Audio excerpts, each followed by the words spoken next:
my life in Washington, D.C.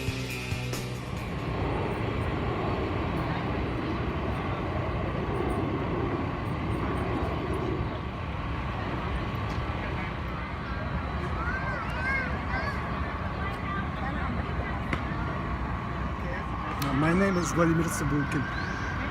I'm a human rights activist and writer. My book is published. It's published in Russia, in Russian language. So I was done writing. In 1988, I escaped from Russia to Turkey. Suddenly I found myself in a torture center. The torture center was run together by CIA and Turkish intelligence. CIA at that time had 3 torture centers, but CIA didn't torture people. They used local intelligence. So they used local intelligence in Turkey, in Morocco, in Egypt to torture people.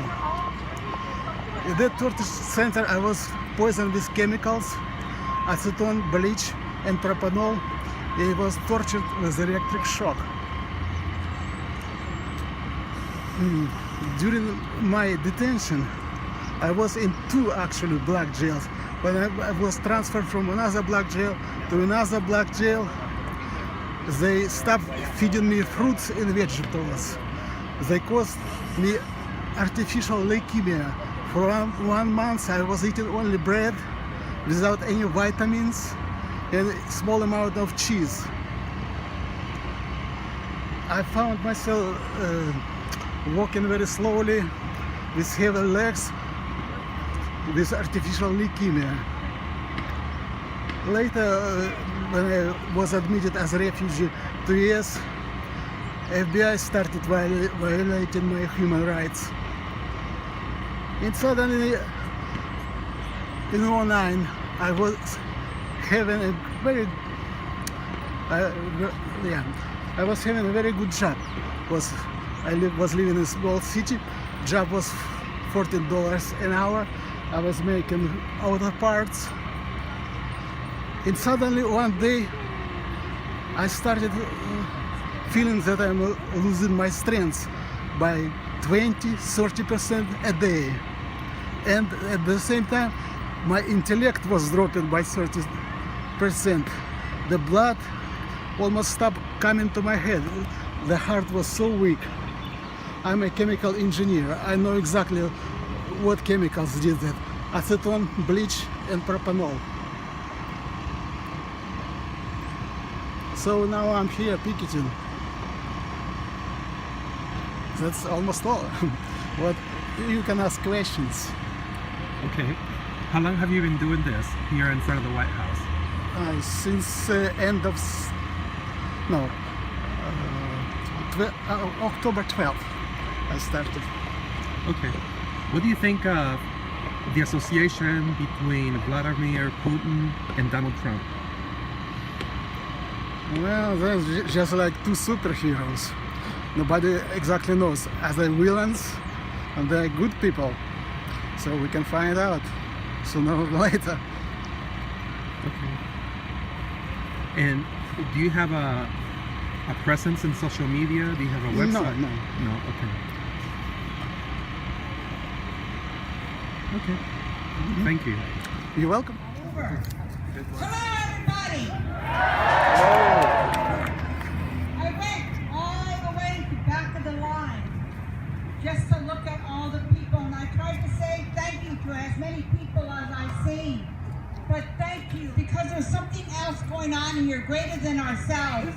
There's something going on besides Standing Rock. It's about the people. It's about people standing up. It's about people standing together. Energies like wind and solar and geothermal. The idea that at this moment in history, when the scientific community is crystal clear that we need to transform our energy system, that at this moment we have the fossil fuel industry pushing for more pipelines for more. Thank you, Bernie.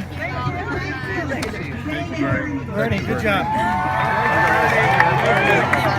Tonight there's a march out here for Standing Rock, and on any other day that there could be a march, there could be 25 to about 40 people. But today there was several hundred people. Bernie Sanders spoke. About 8 weeks back, Bernie Sanders spoke also at Standing Rock March. There's not 25 or 30, 40 people when he's not here, but there's a lot of people that showed up. Bernie Sanders, he spoke, and nothing about Bernie Sanders, because it's beautiful about the heart of the man to show up for this. But when the people immediately, as he leaves, also leave when there's still the protests in session, that's when I don't like that people are sellouts to want to be here. The amount of cameras that were turned backwards so that they can have them in the shot with Bernie speaking behind them is an ugly thing. It's a beautiful thing that Bernie shows up. It's an ugly thing when people are posers to a march that really means something, and the second that Bernie Sanders leaves, already the number of the people is half the number that was when Bernie Sanders was speaking, and that's ugly. And this Philipos Melaku-Bello at the William Thomas Memorial Peace Vigil, and this number should show up to protest because of things going on in Standing Rock. Bernie Sanders or no Bernie Sanders. Peace be with you.